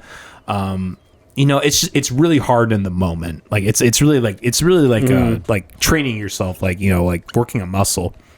Yeah, like it's really hard. Like the reason, like, you know, like someone like Joe Rogan, like, and honestly, he's kind of fallen off in this regard, but like, you know, one of the things he was really good at was like doing that, like but is that really right, or are you just like he's one of those people who most of the time is like not afraid to just say like, just call you on your bullshit, you know. That's a really hard thing to do, like in the moment, like especially when you're talking with someone who, like, you know, is like ideologically different than you. It's like, okay, I could spend the next 40 minutes doing having this huge ass conversation, or I can just let this go and man, it's I pointed back to just like being the region that we are. Like, the one thing I continue to remember about this part of the Midwest, like, because like it's, and I mean, like, just from Rock Island to here, like, though y'all are a lot more progressive than Davenport. I like to think, you know, so too. Yeah, it's way more, like, by far way more progressive than Davenport or like Bettendorf or stuff like that. But with that said, there's still this like culture that kind of exists from Rock Island to here, where like it's weird. We're when it comes to just like being in the face of like innovation or like things that like may push people the wrong way. Like in the Midwest, we just don't talk about like hard stuff. I don't know, it's just because like the Midwest is just like a friendly part of the, like, I think it's the church culture, man. I really like growing up in small town Northwest Iowa. That, I mean, that's just been clear as day from day one. There's this Christian church, like, you know, Bible, you know, or, you know, church group type of vibe, where it's like there's just these things we just don't talk about, and we're gonna ostracize you if you do. And I really think like Christianity in the Midwest is like at the forefront of that, whether or not people are even like religious or not, like just that culture and that, like, people call it politeness. Yes, in some ways, but also in a lot of ways, it's just like ignorance. I just think that's like the reason that's prevalent in the Midwest is because of religion. That's why I think. I never thought about it like that. I could see it. That was like my upbringing, essentially. So I thought about this for decades. I wish some of these Midwest churches would have the same energy when they talk about illegal immigrants, because in Bettendorf they had a whole, with like having that culture, like it's in Bettendorf, like a few years ago, like they had a whole summit talking about how they didn't want illegal immigrants in Bettendorf. And they were okay with openly saying like, we don't want them. There's a whole news thing on it, so it's just like I'm glad you brought that up, because I was going to ask you too. I tagged my homie Rob McCoy in that status and all that. So I did talk with him a little bit. Rob, if you're listening, please reach out to me. I do really want it, but I'll probably hit him up again after this episode, honestly. But we kind of lost communication. But we were talking about having an episode. I really, really hope he's still down for that, because he'd be a perfect dude, bro. Like, it's like Rob's one of those dudes, like, so he's a pastor of this church in Rock Island called Two Rivers Methodist Church. Okay. You know, but he's very wise. Like, I really appreciate him, honestly, even though I'm not someone who like like considers himself like a Christian, you know, like it's just because of like being there and it not like, you know, in the journey that I had, you know, like I don't consider myself Christian, but like kind of seeing what he does and like how he allows his beliefs to like really kind of like build inclusive communities is dope. Like his church has actually they've been having this battle the last couple years. Correct me if I'm wrong too later, Rob, but they've been having this battle the last couple of years where they've been meeting with like the council of the Methodist churches and all that, and kind of pushing against them to like make like their church LGBTQIA plus like inclusive, which means like giving them a space where like none of their doctrines about like the whole thing that folks harp on when it comes to like Christianity, saying homosexuality is a sin. Like he doesn't believe that. Yeah, he doesn't think that's a thing. Yeah. So like and then he has he has family members who are part of that community too. So like to kind of see how he's been advocating in that space for the last couple of years and seeing them win that, and like his church now being like LGBTQ like inclusive, like I can imagine he took a whole bunch of hits against that because of like what Christianity is in the West and all that, but he's definitely one of those dudes. Like I've had conversations with him, and like he's one of the guys who like my nonprofit right now, like he's the one who's kind of like helped us kind of like get off the ground and all that. And he never asked anything in return, like come to his church or nothing like that. He didn't care about that part. He just wanted to help an entity around here. So like, that's doing good things.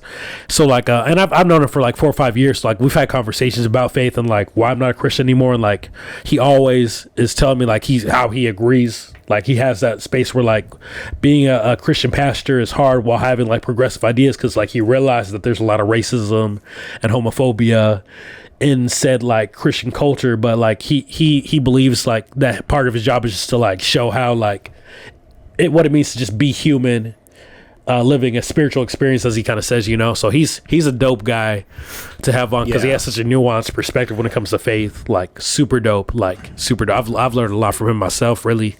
Yeah, no, I really hope he, I hope we can continue to talk and that we can make it happen because, I've been struggling for a long time to find somebody from a religious organization willing to have a conversation with me. The only thing that's come kind of close is the Jason Bonnell from the Iowa Atheists and Freethinkers. If you haven't listened to that episode, I highly recommend it. I listened to that episode. Yeah, that was the atheist homie. Yep. Yeah, he was I peeped that episode. Hell yeah. We it was kind of interesting because I consider myself an atheist, but there were a lot of points that we disagreed on. Yeah. So I because that's kind of the interesting that's like the one thing about Christianity that always loses me is the homophobia.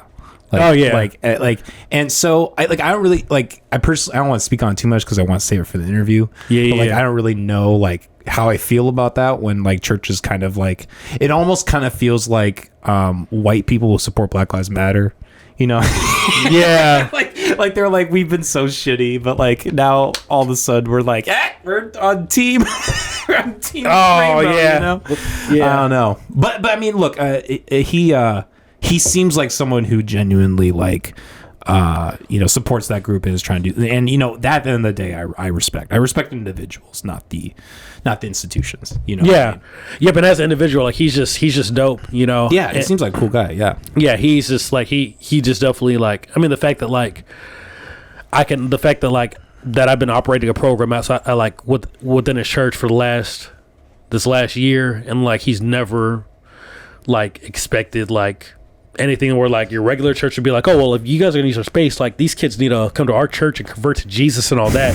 He doesn't do any of that, and like he's kind of like good. Against that too, in the sense of just like that kind of like that form of indoctrination and all that. But there's something to be said, man, like with kind of having the hardship of church, bro. Like it's I feel like it's just like, again, and I talk about it from someone who was there and was there heavily. Like I tell people all the time, like to that, like, and I always emphasize that like I was in church culture for 6 years. 6 years, and like in that 6 years, like it was the intention of like becoming a youth pastor or pastor. So like, whereas your regular church goer in juxtaposition to me and all that, we went through even though you went to church and I did, like my experience was completely different because like when you're in there with the intention of like being a part of the church institution, like you're reading the Bible 3 times a day and like being taught how to interpret it from like a very white Western perspective, like, oh, well, Jesus meant this when he said this. Yeah. You know, it's just like, I was just in the thick of all that. But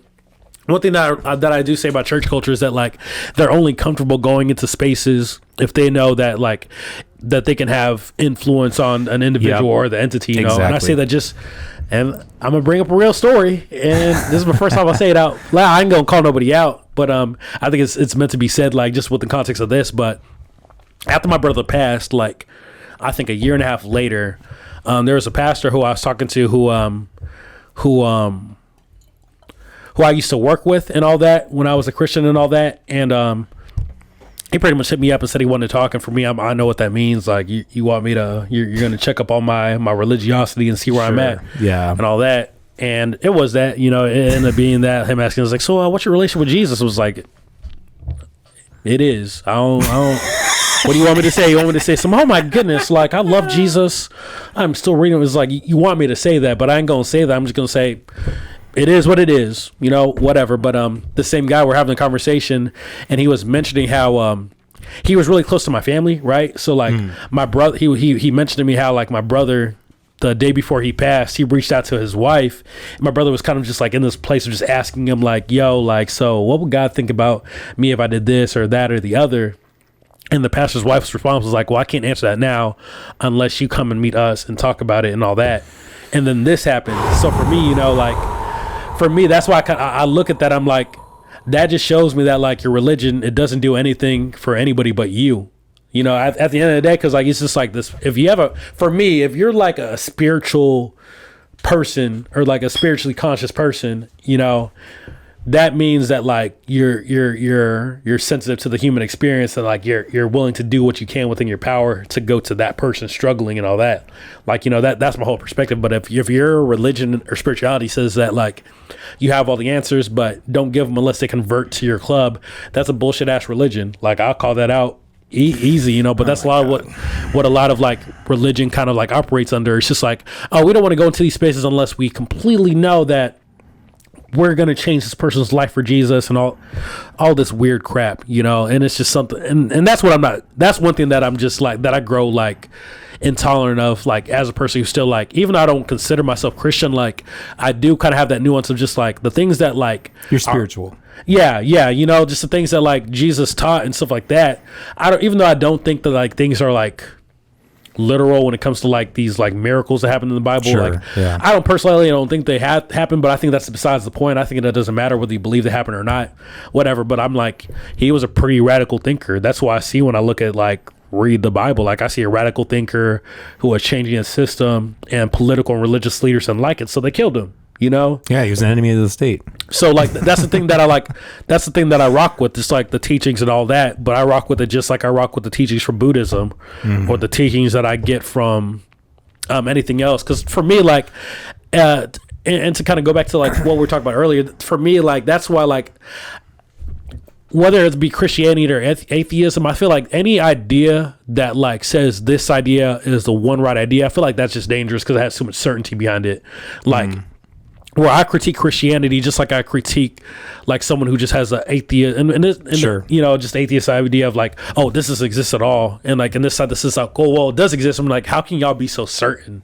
You know, I don't, like, is on the side of, like, for me, just like when you look at things like the whole ism of, like, matter, and how, like, from a very statistical, tangible research ism, like, people who study, like, things when it comes to mass and, like, quantum physics, they say that there's things that are not seen energy wise that, like, we give to each other and all that to kind of, like, be like, this is, you know, for me, I think it's just like I never have complete certainty on things, but I just take everything I kind of learn from it. You know, I can never really be someone who's completely certain on, like, oh, this is just the one right idea of life, because, like, when you have that thing, you're kind of ignorant to everything else that, like, may, like, critique that, you know. Yeah, no, I 100% agree, man.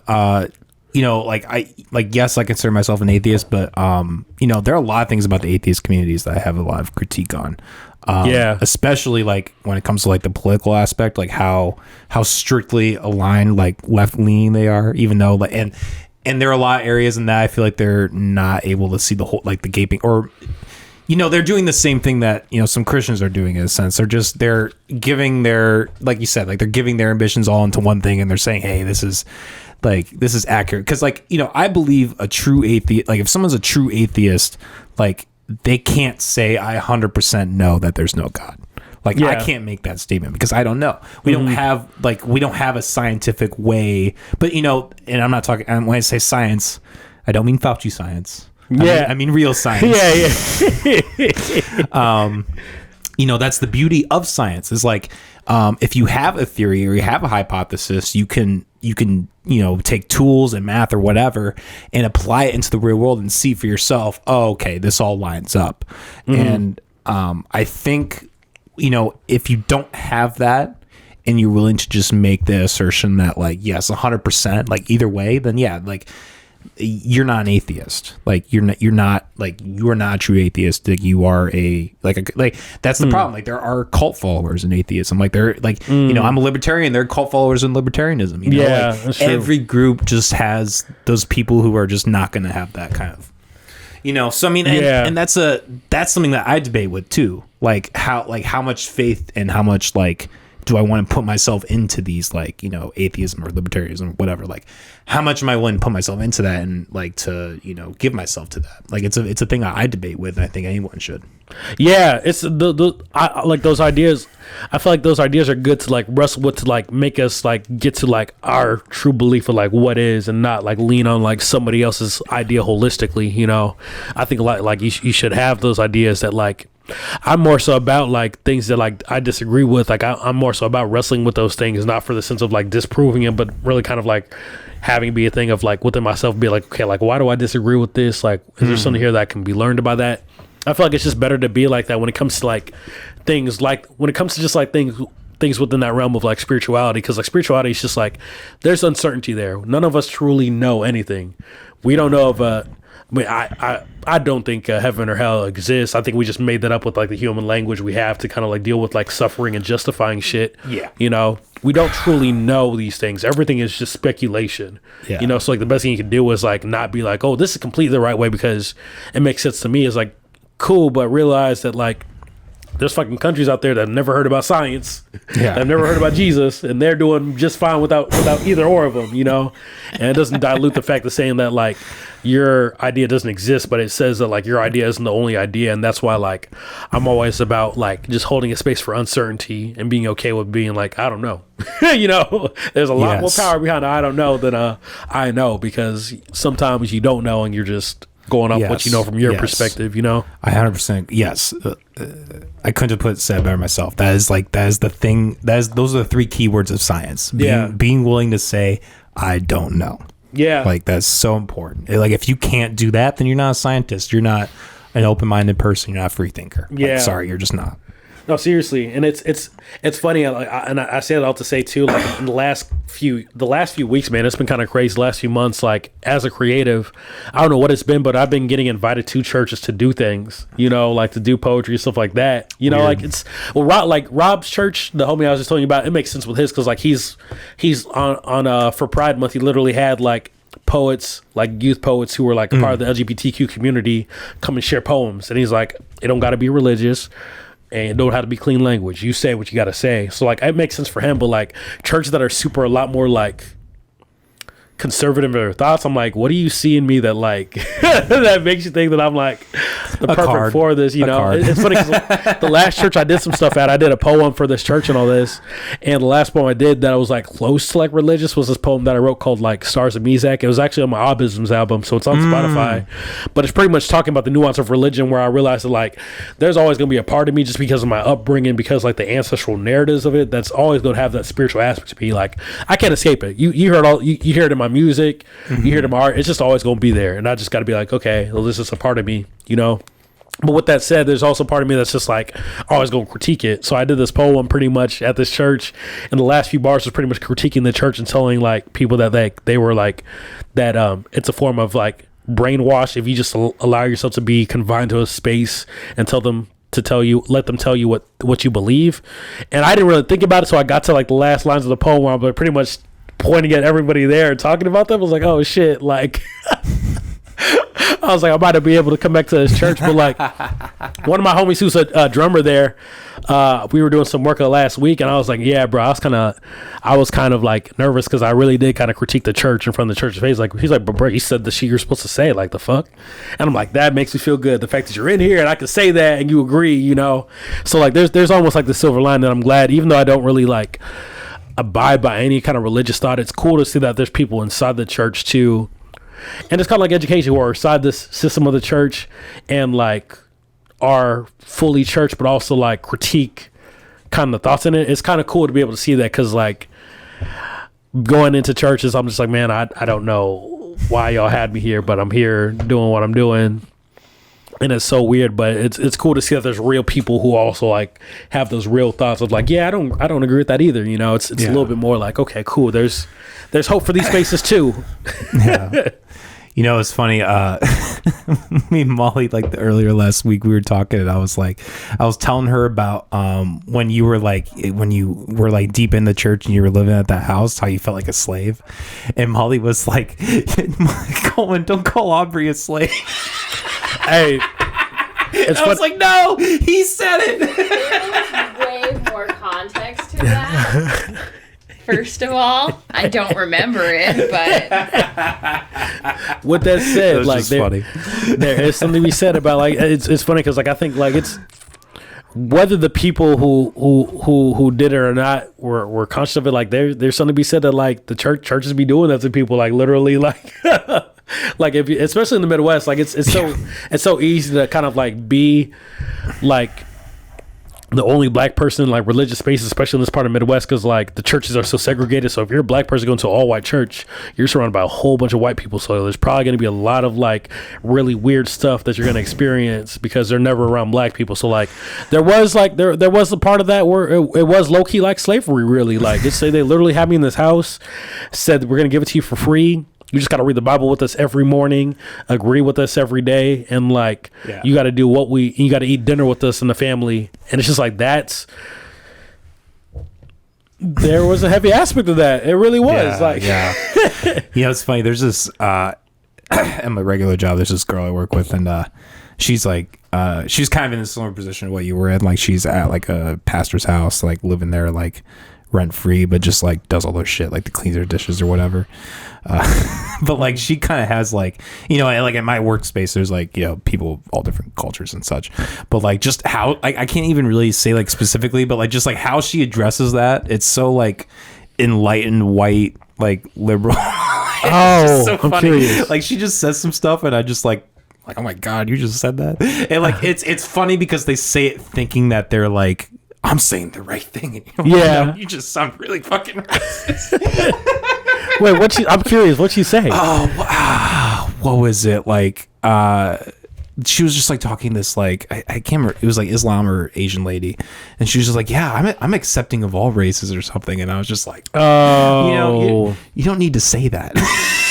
People who are accepting of all races don't really need to ever like say that. You know, it's just like the fact that you gotta say it. You try to convince yourself that you don't feel uncomfortable here because you accept. That's more so for you. Yeah, man. Yeah, it's funny. People are hilarious. Shit, man. We've been almost going for 2 hours. I think this might be a good place to wrap up. Oh shit, cool. I have another guest coming, unfortunately. So we said what we need to say, man. Exactly. I think we did. We got another very offensive episode. So. In the books, motherfuckers. Right. You just marking up all the check boxes. Coleman the racist and Aubrey Barnes. He was okay with the racism.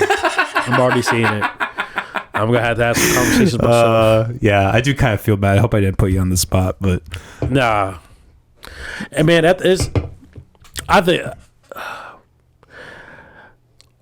having content like this is like it's helpful for people at the end of the day, just again because it's just like I don't know, I think as a creative I realize that like offense is going to be there in some kind of way, shape or form, you know, but because like again we just don't know how to like have hard conversations or be in the midst of hard stuff. So I said to just say that like I don't care if people are offended. It's just like, hey, it's more so on your perception than what was said. And that's more to be wrestled with. So I never feel on the spot. Yeah. Well, thank you, man. I know what I was coming into. Yeah. Well, I'm glad you understand that. I don't know if everybody does, but yeah, it's people won't. There's going to be people who don't, and that's just going to exist. Exactly. What was it? George Carlin said, "Never underestimate a large group of stupid people," or something like that. Oh yeah, no, it's real. It's real. Yeah. All right. Where can people find you? We'll put your links in the description, obviously. But where can people find you? What do you got coming down the pipeline here? Yeah. So just finding me on IG is probably the most easiest. Mm-hmm. Just Mr. Aubs, MisterAubs. Just find that. I can just send you all the stuff to like find a lot of my stuff at. But yeah. I've been working on a lot of like new different stuff art wise, man. So like this next fall coming up, like I'm really changing the trajectory to focus more on spoken word and like combining music. So y'all will find out here soon what's coming out soon. But I wanted to be a little bit of surprise. I'll tell you about off thing, but we're gonna like have this sense of like, sure, keep it a mystery, yeah, for sure. And we didn't really get a chance to talk about it, but your album From the Dirt, that album and Sometimes I Wish I Kept My Eyes Closed, both really good projects. And going back to that From the Dirt, I don't know if this is true, but I like to think that I'm a key part in you two like meeting each other. Because he was at that show. I'm like, oh my god, this is Aubs, man. He's like one of the most fucking prolific rappers in the Midwest. Yeah, for sure. But that it's funny because after we met, he sent me a whole bunch of beats for free, and I was like, I'm gonna make a project out of these beats. So you were part of that for sure because he sent me a whole bunch of beats. That Still Tipping beat, like, so you definitely made that happen. Y'all wouldn't have From the Dirt if it wasn't for McAllister. So well, when you want to throw me a bone, just let me know. I'll send you a check for all the money we're making off this project. We're very lucrative right now. I'm swimming in dough, and I got like 3 houses off of From the Dirt. I'll give you one of the houses. Just give me like 3 checks or like 5 cents each. Yeah, right. I got a couple pennies in my pocket. Sorry, real quick story. I had this guitar teacher, and he like had a little bit of success with the music on the radio one time, and he said that one time he got a series because you would get a check for every time they played the song on the radio, and he had like a stack of checks that was this thick that was literally a penny. Holy shit! Like that. It was less than a penny. His checks, man. I don't even know how that's legal, but his checks were less than a wait. He had like a stack of checks, and that was like, maybe it was like a couple cents, but it was like, it was back in the 80s. Like, it was just, that was like how little money is being made and how much the studios took. Was he living in the Great Depression? What the fuck? Like, that's how much they screw you, man. That's insane. Yeah, like if you look at like even you take like Thriller, like Michael Jackson's Thriller, like if you look at like he made a lot of money, but if you look at how much more money the record company made, it's like such a small percentage. It's like, oh yeah, it's always like that too. Time, man. They fuck you. I gotta ask a question because I know we're supposed to close up. Yeah, go for it. Do you usually do that? Did you do the bowl out of the? Oh, the fucked up bucket. Yeah. So that's currently in process. I have a draft of a bunch of stuff. I've been really busy. I'm doing a movie right now. I got we're making a superhero stoner comedy about where Kim Reynolds is the villain. We're working on that right now. So I'm really busy. I do have a series of fucked up bucket questions, but I'm saving it for episode 200. We're gonna have episode 200, and we're gonna like just read off a bunch of them, and then we'll have it recycled till then. If you guys have something fucked up you want to submit, we can do that. You can do that on my website, McAllister's.com. There's a fucked up bucket submission form. You can put up to 2. Just, I don't know, like just shoot your shot. You got something fucked up, you think that might be funny, that come in the bucket. After episode 200, we'll have that in. So I'm gonna have some people do that for real. Hell yeah, man. Please do. I need submissions. I need a writing team. Content. Yeah, I need a writer's team. Really, that's what. And that's the next day, man.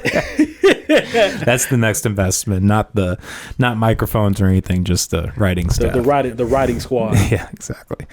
All right, guys. Aubs, pleasure again. We'll have all your links and all. Go check out those albums. The McAllister's podcast. We're here every Monday and Thursday at 7 p.m. You can find us on any audio or video platform or on YouTube, etc. We also have a Patreon where you can get exclusive content there, exclusive interviews, behind the scenes clips, shit like that. We also have a website. Go check that out. And yeah, donate, motherfuckers. Support creatives like that. Donate. Exactly. Donate in this piece. You don't even have to donate. Just give a share. Give a like. You know, that's the free way to donate, free right? things. Yeah, exactly. Yeah, definitely do that. This is and support Gray's Lake Scottish Ale from Confluence as well. Trying to get you some more branding here. Get some of those sponsors dollars. Hey, Confluence, make a THC drink, and I'll yes, I'll support that. No, I'm kidding. Confluence is, I don't drink it anymore, but it's good shit. Also, Molly, this is a fun having you back on to help out. Do you have any closing thoughts, Molly? Nope. She's finished sewing this. I was gonna give you a raise. But You're buying a writing team before paying your assistant, so I'm gonna hold my breath. I got my priorities straight. All right, guys. Have a good night. Peace. Peace.